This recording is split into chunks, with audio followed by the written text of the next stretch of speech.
Buenas noches, Fausto. Buenas noches, compañeras, compañeros, amigas, amigos. Gracias por poder participar en este espacio con personas que están interesadas en que otro mundo es posible. Quizás yo en esta ocasión me corresponde a darles un elemento de facilitación, porque hay compañeras y compañeros con mucha información que lo importante es que esto les provoque más análisis a las preguntas que dejó María Luisa ahí con relación al contexto. Quiero empezar mencionando una lámina. En realidad yo quise presentarlo con PowerPoint ahí con ustedes, pero lamentablemente ya me es muy tarde. Entonces, la Mafalda, en un momento determinado, de esas grandes noticias que leímos de los libros de Mafalda, de Quino, donde dice: si los cobardes que deciden las guerras tuvieran que ir a pelearlas, todos viviríamos en paz. Porque en realidad este fenómeno de guerras y conflictos, el impacto económico, todo tiene un origen. Y el origen tiene que ver un poco en el contexto político del avance del imperialismo y de cómo hay una lucha de clases que la tenemos en la actualidad muy fuerte, con nuevos matices, nuevos elementos. Una de las principales tareas que yo quiero compartir con ustedes es que hace unos años había un señor en Estados Unidos que fue de la defensa. Oh, hubo un problema aquí. Se le apagó el micrófono, Fausto. Solo escuchamos la defensa.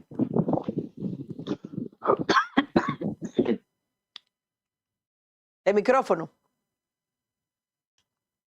Ahora sí. Sí, sí. Ahora sí. Ténganlo abierto porque como estoy trabajando con cosas aquí, pues muy bien. Les contaba que Caspar Weinberger, no sé si se pronuncia de esa manera, en el 1981, 1987, cuando estaba Ronald Reagan de presidente de los Estados Unidos, pues fue el hombre que se encargó de manipular el tema de las Malvinas y también de la agresión al Líbano. Bueno, de ese señor conocimos el conflicto del Irán-Contras con la agresión a Nicaragua, en Centroamérica. Entonces el señor, cuando ya estaba en sus momentos de descanso, cuando ya fue retirado de su gobierno, junto a Margaret Thatcher y otro escritor, hicieron un libro que se llamó La Próxima Guerra. La Próxima Guerra es un libro que se conoce más en inglés, el libro, en donde comienza a contar que las diferentes guerras que él considera desde el punto de vista hipotético que se van a desarrollar. Va Corea del Norte, obviamente van los países que hoy están en conflicto, e incluyó curiosamente a México. Y lo incluyó como una posible guerra por el tema de que ya se conocía el tema del narcotráfico, otras cosas, y sobre todo porque es su frontera. Una frontera de más de 3.500 kilómetros, una de las fronteras más grandes que hay en el planeta, comparten Estados Unidos con México. Él se planteó la guerra y estableció diferentes elementos para el tema de la guerra futura en el continente. Obviamente, estamos en la época cuando el mundo estaba acercándose a el mundo unipolar.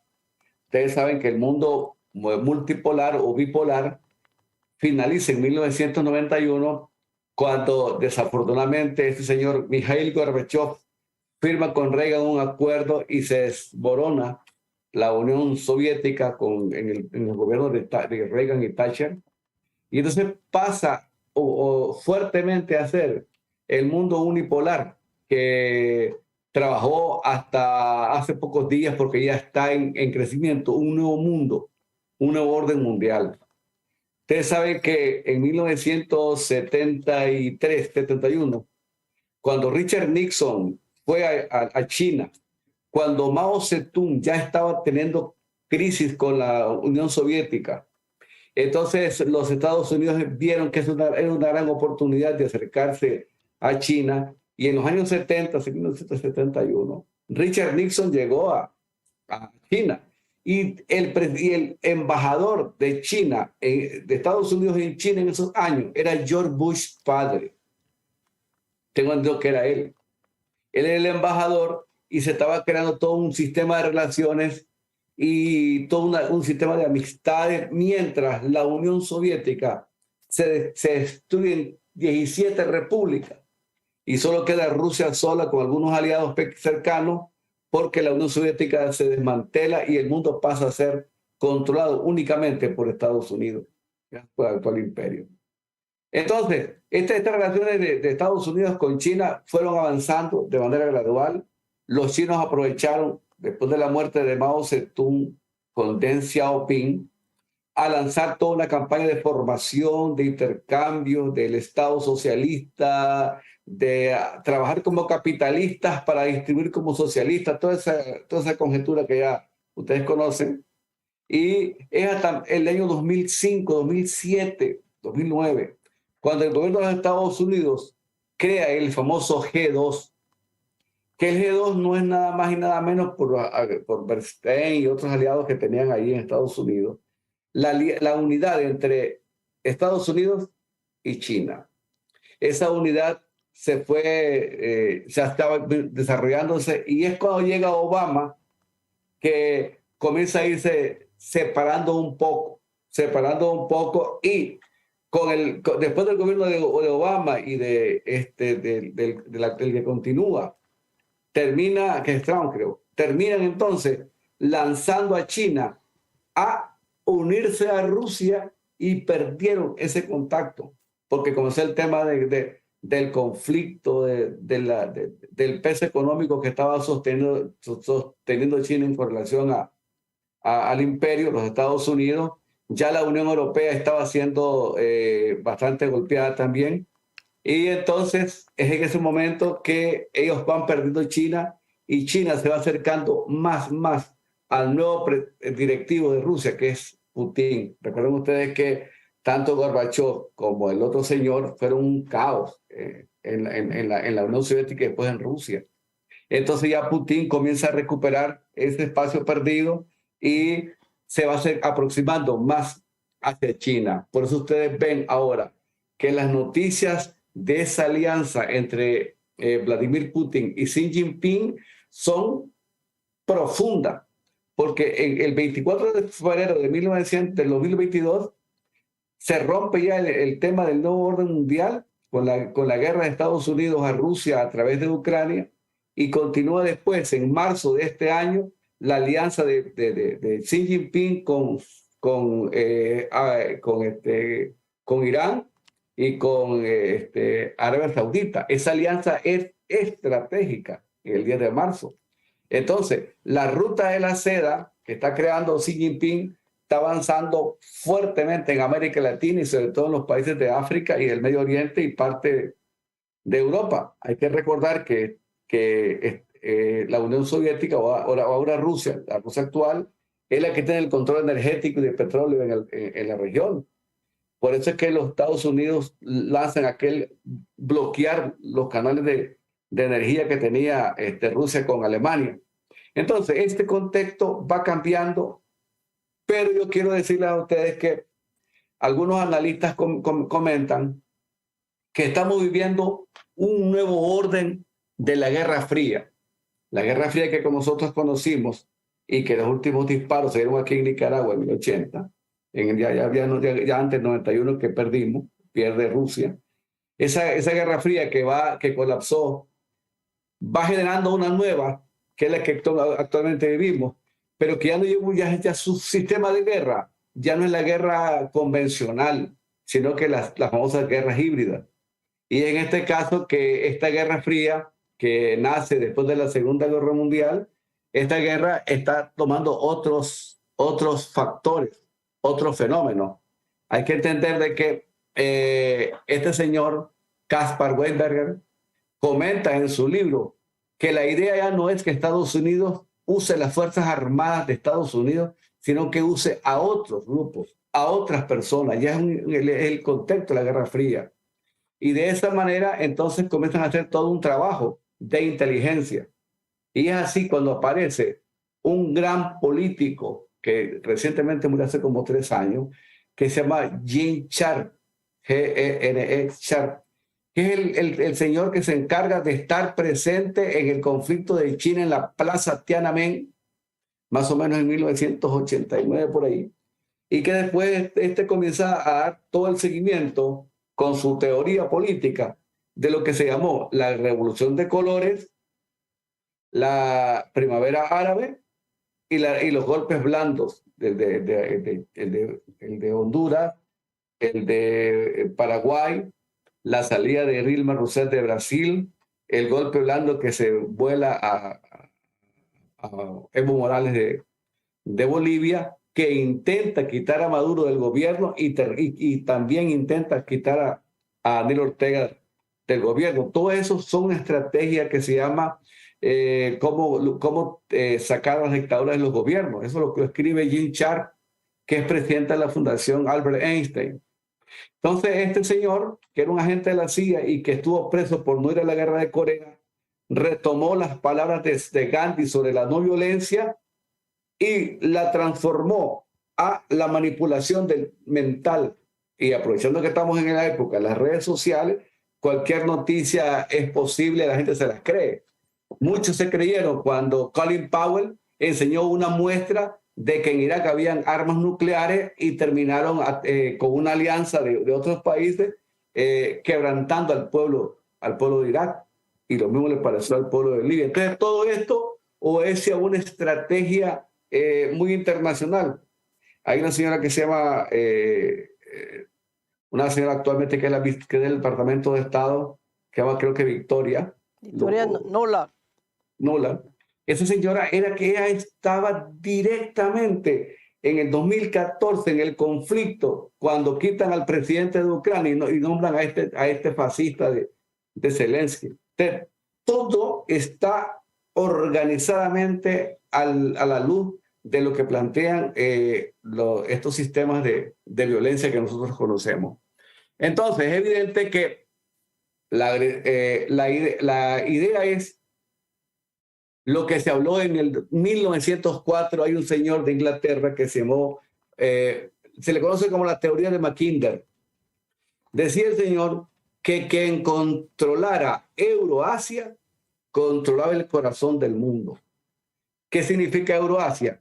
Sencillo, es controlar lo que es toda la parte de Rusia hasta Siberia y la parte de abajo de China y la parte de la India y las partes de países árabes. El que controlara, y sobre todo Turquía, Euroasia lograba el control total del mundo. Y esa campaña ha estado permanente.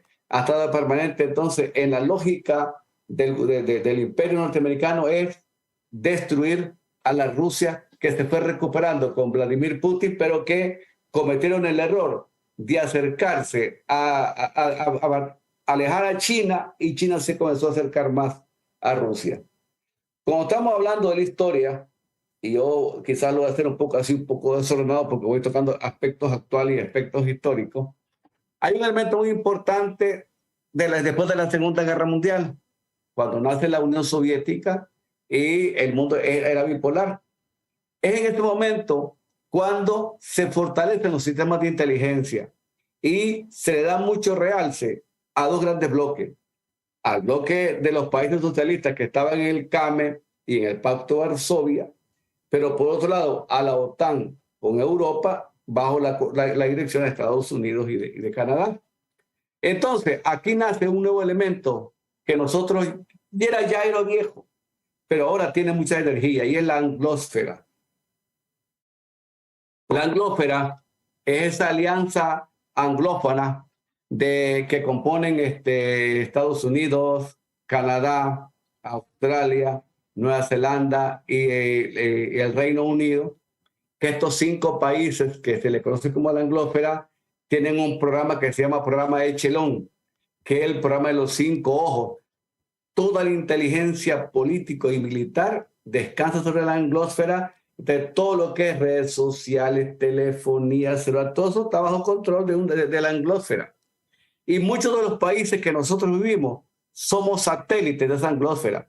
Yo entiendo lo que decía el compañero antes de Manuel López Obrador, y le está haciendo un gran trabajo AMLO, pero es un satélite, es decir, está pegado con el Tratado Atlántico Norte porque los Estados Unidos y Canadá, hay un pacto ahí entre los tres países y aunque quiera mucho, López Obrador no puede tirarse contra Estados Unidos, sino que tiene que ser gradual.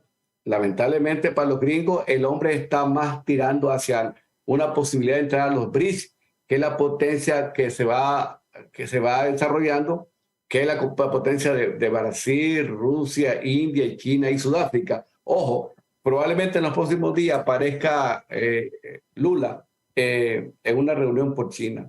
Entonces, todos estos elementos son fundamentales y existen. Todo eso tiene que ver un poco cómo está la lógica de intervención que nosotros estamos conociendo en el mundo actual. Entonces, si bien es cierto, estamos entonces viviendo una guerra híbrida en la actualidad, estamos entonces frente a lo que es un mundo ya multipolar. Ya no es solo Estados Unidos, sino que las potencias ahora ya no es como antes. Estados Unidos tiene una potencia nuclear. Sin embargo, Rusia tiene más presencia nuclear que Estados Unidos. Estás hablando de que Estados Unidos, China, Rusia primero, después Estados Unidos, China, ahí está Israel, pero también está Corea del Norte, está Francia, está Inglaterra y por ahí está también, no recuerdo otro país. Son como las potencias globales que te manejan el tema de las armas atómicas. Un conflicto de esa naturaleza y pondría al país manos arriba, por lo cual yo creo que es muy importante que veamos pues, que el mundo va cambiando. Y para no hacer tanto el discurso largo, permítanme revisar algunos elementos muy nuevos que yo considero que deberíamos comentar aquí en este contexto mundial. Primero, vivimos el desarrollo de un mundo que ya es multipolar, con una guerra por el control de Euroasia. Si ustedes se fijan, esa agresión no es de Rusia a Ucrania, eso lo tenemos claro.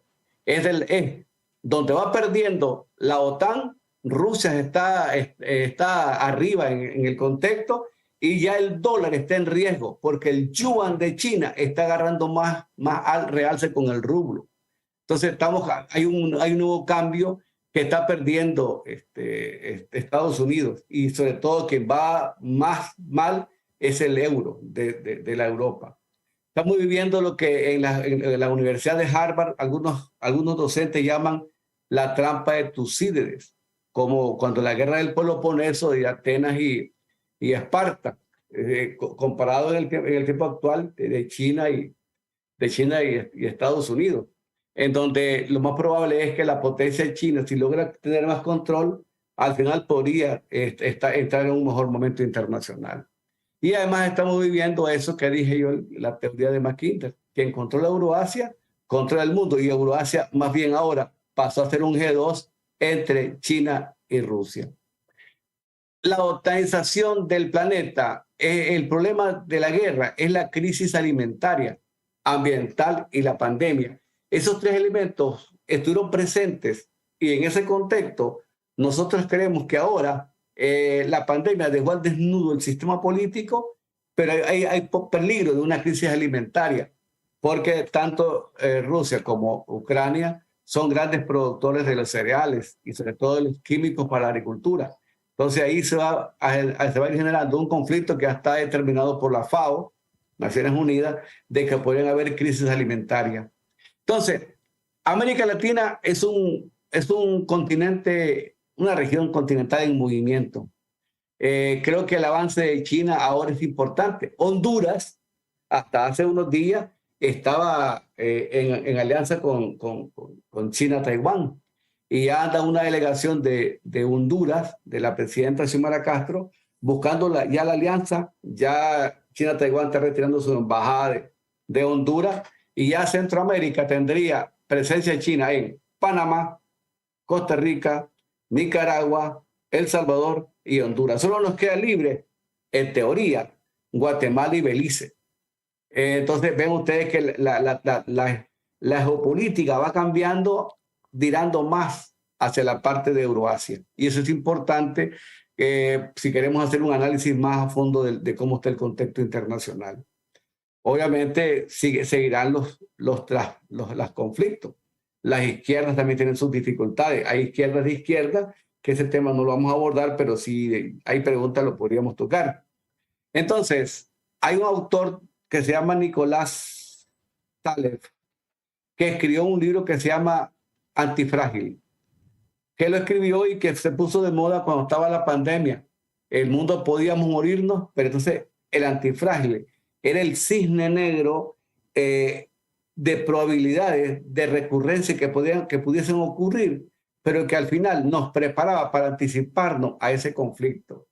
América Latina tiene que anticiparse a lo que podría venir en el futuro, porque somos lamentablemente tras patio de uno de los países que está en crisis, que se llama Estados Unidos, con quiebres de banco, con problemas de la plata, con problemas de control internacional, problemas graves que no van a superarse.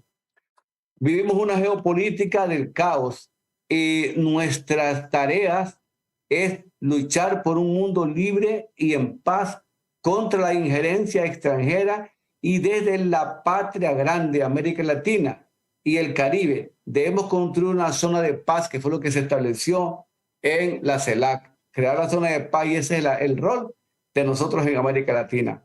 No todo lo que viaja en las redes sociales es verdad, y lo más inusual es permitir que el Imperio Oriente movilizarte hacia lo que él dice, que eso es lo más complicado cuando nosotros terminamos diciendo que en Nicaragua los sandinistas andamos con pistola en mano matando a los sacerdotes. Es la torpeza más grande que el imperio ha dicho y que todo el mundo se la cree, y aquí todo el mundo anda en las iglesias en su vida católica.